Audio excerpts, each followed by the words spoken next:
زبان حال برادرش بگم، از زبان حال مادر داغدیده. آخه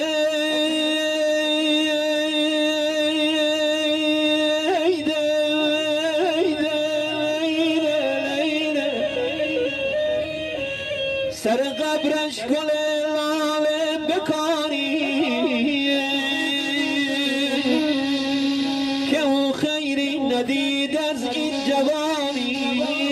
عزیزان داغ دیده، برادر داغ دیده، مادر داغ دیده، اقوام، دوستان، آشنایان، شما خداحافظی کردید با علی عزیز.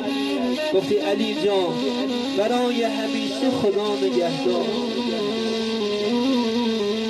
علی جان هم لحظه رفتن حتما داشت با شما خداحافظی میکرد. میگفت اگر بار گران بودم رفتم، اگر نامهربان بودم رفتم. نمیدونم اون لحظه آخری حتما گفتی علی جانه از این به بعد هر وقت بخوام به دیدارت بیام باید با دیده گریان بیام، با چشمان پر از اشک بیام. اگر بار گران بودم خدا حافظ، خدا حافظ.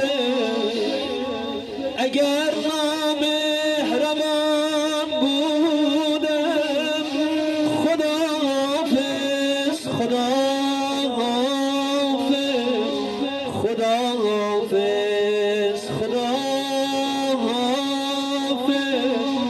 خدا حافظ، خدا حافظ،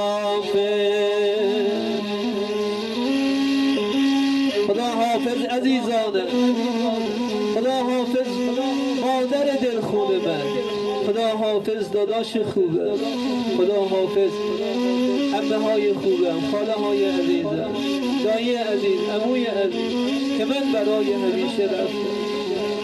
خدا حافظ عزیزانم،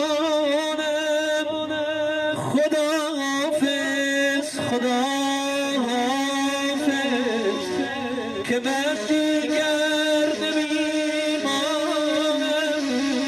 خدا حافظ، خدا حافظ، خدا حافظ، خدا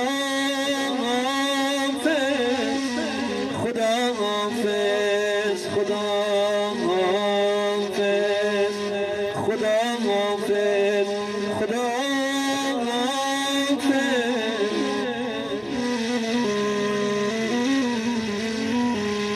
اب میبارد و من میشوم از یاد